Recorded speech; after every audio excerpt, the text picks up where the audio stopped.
अथ चतुर्दशोऽध्यायः। श्रीभगवानुवाच परमं भूयः प्रवक्ष्यामि ज्ञानमुत्तमं यज्ञात्वा मुनयः सर्वे परां सिद्धिमतो गताः।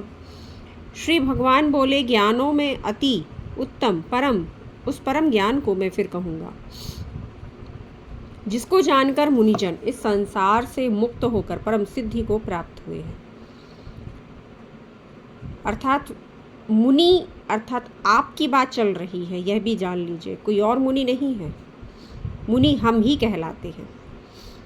आप आगे अध्याय में पढ़ेंगे तो भगवान श्री कृष्ण अर्जुन से कहते भी कि हे अर्जुन, उस मुनि को जगाओ, क्योंकि वह सब कुछ जानता है और वह मुनि कोई और नहीं, वह मुनि हम ही हैं, अर्थात आत्मा।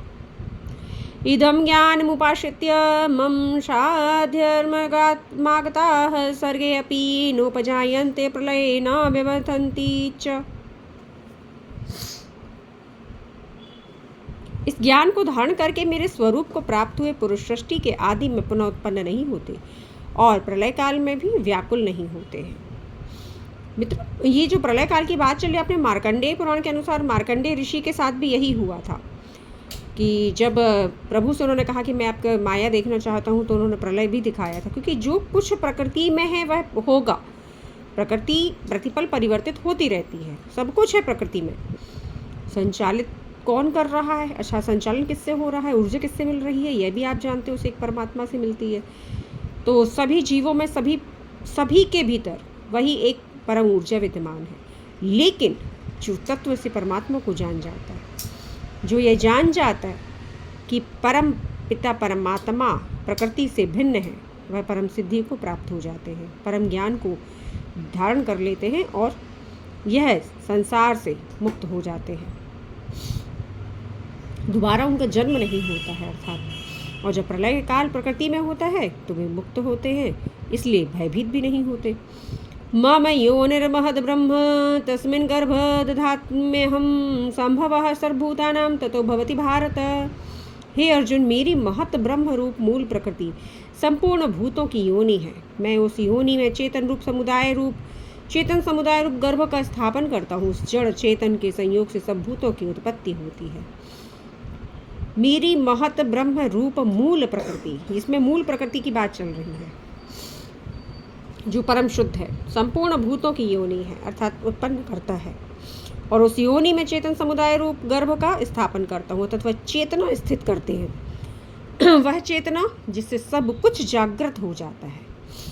तो यहाँ आपको समझना होगा, ये गुप्त रहस्य है कि चेतना जब आपके इस देह में, चाहे वह देह किसी की भी हो सकती है, अर्थात जीव जंतु कोई भी देह है, तो उसी देह में जब चेतना का स्थापन होता है तथा धारण करती है चेतना उस देह को, तभी जड़ और चेतन के संयोग से, अर्थात जड़ प्रकृति है और चेतना आप है, तो उसके संयोग से क्या होता है? भूतों की उत्पत्ति होती है। पंच महाभूत, पृथ्वी, जल, अग्नि, वायु, आकाश। तो ये समझना होगा, ये रहस्य है, ये ज्ञान है परमात्मा का।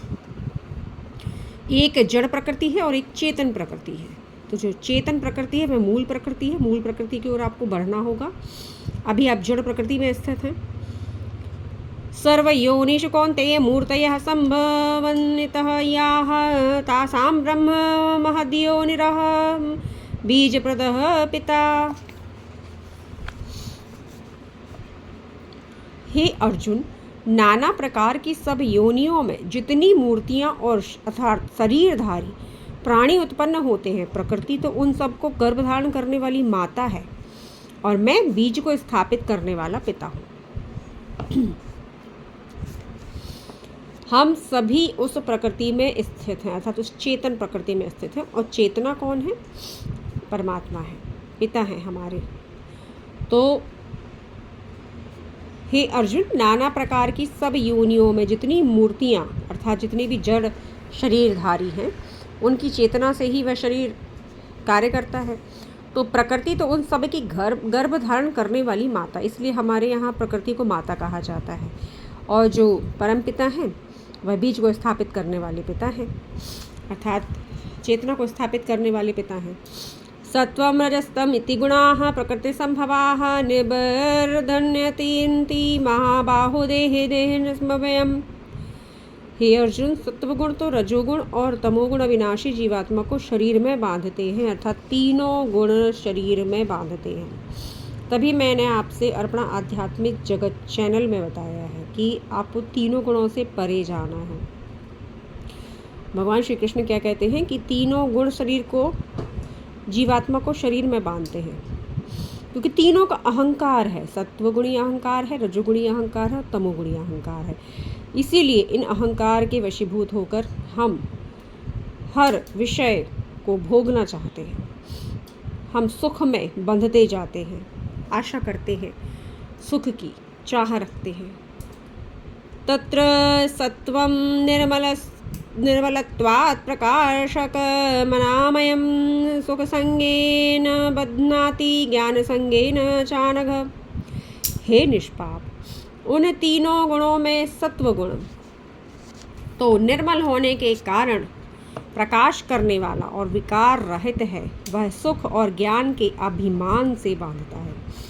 जिस सत्वगुण की ओर बढ़ने को मैं कहती हूँ, जहाँ से मुक्ति की ओर बढ़ा जाता है, तो प्रकृति को अपनी जो आपने धारण की हुई है उसको सत्वगुणी बनाना होता है।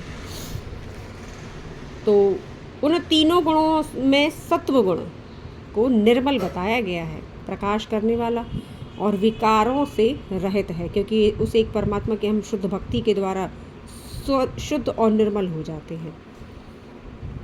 तो वह सुख और ज्ञान के अभिमान से बांधता है कि अर्थात मुझे सब कुछ ज्ञात है और मैं ही परम ज्ञानी हूँ, वह एक परमात्मा का अंश हूँ।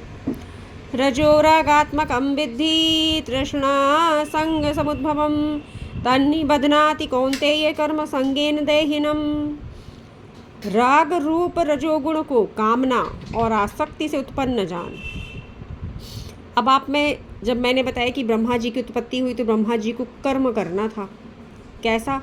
रजोगुणी ब्रह्मा को इच्छा हुई, उन्होंने आसक्ति से उत्पन्न प्रकृति की रचना कर डाली। अर्थात अगर ये देखा जाए तो भी वे शुद्ध और निर्मल हैं, क्योंकि उन्हें ज्ञान है। तो आप ये नहीं कह सकते कि वो अशुद्ध हैं, नहीं, उन्हें ज्ञान है। जो जिसको ज्ञान है, जो परमात्मा से बंधा हुआ है, शुद्ध है, निर्मल है। तस्मात् स ज्ञानं विद्धि मोहनं सर्वदेहिनां प्रमादालस्य निद्राभिस्तन्निबध्नाति भारत।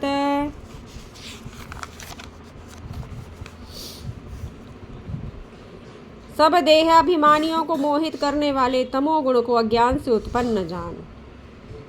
वह इस जीवात्मा को प्रमाद, आलस्य और निद्रा के द्वारा बांधता है। जब भी आपके भीतर तमोगुणी अंधकार, अहंकार बढ़ेगा, मैं ही हूँ, सिर्फ मैं ही बुद्धिमान हूँ, सिर्फ मैं ही सब कुछ हूँ, जब मैं आ जाता है तो ये तमोगुणी अहंकार कहलाता है। क्योंकि जो निर्गुण है, जो आपका शुद्ध स्वरूप है, वह त्रिगुणात्मकता से दूर है, भिन्न है। उसमें मैं नहीं है, क्योंकि वह जानता है कि जो भी है प्रकृति, प्रकृति अभिमानी कही गई है। तो निश्चित ही जीवात्मा को प्रमाद, अहंकार और आलस्य और निद्रा के द्वारा बांधता है। याद रखिए, जब आपको नींद ज़्यादा आए तो आप में तमोगुण का अहंकार बढ़ा हुआ है, अज्ञान बढ़ा हुआ है। उसे भक्ति के द्वारा ही शुद्ध किया जा सकता है। सत्वं सुखे संजयति रजः कर्मणि भारत ज्ञानमावृत्य तु तमः प्रमादे संजयत्युत। रजस्तमश्चाभिभूय सत्वं भवति भारत रजः सत्वं तमश्चैव तमः सत्वं रजस्तथा। सत्वगुण सुख में लगाता है, रजोगुण कर्म में और तमोगुण प्रमाद में लगाता है। सत्वगुण सुख में लगाता है। कैसा सुख? मन को सुख मिलता है, क्योंकि सत्वगुण से शुद्ध भक्ति के द्वारा और शुद्ध आचरण के द्वारा सुख प्राप्त होता है मन को, बुद्धि को। और रजोगुण कर्म में लगाता है, तो मुझे यह करना, मुझे वह करना, मुझे ये प्राप्त करना है, ये सब रजोगुणी कहलाते हैं। तमोगुण प्रमाद में लगाता है। प्रमाद अर्थात बस विकार जितने भी भरे होते हैं वो तमोगुणी में होते हैं। विषयों से अनुराग, भोगो, बस भोगो। ये तो ये प्रमाद में लगाता है, आलस्य में लगाता है और निद्रा में बांधता है। तो रजोगुण और तमोगुण को दबाकर सत्वगुण, और सत्वगुण और तमोगुण को दबाकर रजोगुण बढ़ते हैं, और वैसे ही सत्वगुण और रजोगुण को दबाकर तमोगुण बढ़ता है। ये देह में 3 गुण ही खेलते रहते हैं, और प्रत्येक के भीतर होते हैं 3 गुण। कभी कुछ अधिक होता है, कभी कुछ अधिक होता है, और कभी कुछ अधिक होता है। ये जानने का बहुत आसान सा उपाय इसमें बताया गया है, क्योंकि उन गुणों की प्रकृति बताई गई है। उन गुणों में कौन कौन सी प्रकृति कैसी कैसी होती है। अगर स्वयं को जांचना हो तो आप इसका अध्ययन कीजिए। स्पष्ट इसमें बताया गया है कि रजोगुण और तमोगुण को दबाकर क्या बढ़ता है, सत्वगुण, और जब सत्वगुण और तमोगुण को दबाकर रजोगुण बढ़ जाता है, और वैसे ही सत्वगुण और रजोगुण को दबाकर तमोगुण बढ़ता है। अर्थात जब आप में शुद्ध तत्व जागृत होने लगे, अर्थात आप शुद्ध, कोई चाह नहीं, कोई इच्छा नहीं, परम सुख मिल रहा है, निष्काम कर्म कर रहे हैं, तब आपको जान लेना चाहिए कि सत्वगुण बढ़ा हुआ है। और जब सत्वगुण और तमोगुण को दबाकर रजोगुण बढ़ते हैं, अर्थात सतोगुण और तमोगुण जो अंधकार है, अगर कुछ कर्म करने की चाह बढ़ रही है तो समझ लो रजोगुण बढ़ा हुआ है, और वैसे ही सत्वगुण और रजोगुण को दबाकर तमोगुण बढ़ता है। अर्थात सुख और सत्वगुण का जो सुख है और रजोगुण का जो कर्म है वो उसको दबाकर तमोगुण किया, मुझे कुछ नहीं करना, मुझे कुछ नहीं चाहिए, पर बड़ा आनंद आता है निद्रा में, तो समझ लीजिए वह बढ़ रहा है। सर्वद्वारेषु देहे अस्मिन् प्रकाश उपजायते ज्ञानं यदा तदा विद्याद्विवृद्धं सत्वमित्युत। जिस समय देह, अंतकरण और इंद्रियों में चेतना और विवेक शक्ति उत्पन्न हो, उस समय ऐसा जानना चाहिए कि सत्वगुण बढ़ रहा है। जिस समय देह, अंतःकरण, इंद्रियों में चेतना और विवेक शक्ति उत्पन्न हो, उस समय ऐसा जानना चाहिए कि सत्वगुण बढ़ रहा है। ये लक्षण है उसके सत्वगुण के। लोभ प्रवृत्तिरारंभ कर्मणाम शमः स्पृहा रजस्येतानि जायन्ते विवृद्धे भरतर्षभ। रजोगुण के बढ़ने पर लोभ की प्रवृत्ति, स्वार्थ बुद्धि में से कर्मों में सकाम भाव, अशांति, विषय भोगों की लालसा उत्पन्न होती है। रजोगुण जब बढ़ता है तो लोभ की प्रवृत्ति बढ़ती है और चाहिए, महत्वाकांक्षाएं और बढ़ जाती हैं। स्वार्थ बुद्धि से कर्मों में सकाम भाव, अर्थात निष्काम नहीं होता, सब कुछ कर्म के फल की आसक्ति होती है। अशांति, मन में शांति नहीं होगी, बुद्धि शांत नहीं होगी। विषय भोगों की लालसा, बस सुख चाहिए विषयों से, यही उत्पन्न होता है। तो अपना आध्यात्मिक जगत चैनल को सब्सक्राइब कीजिए।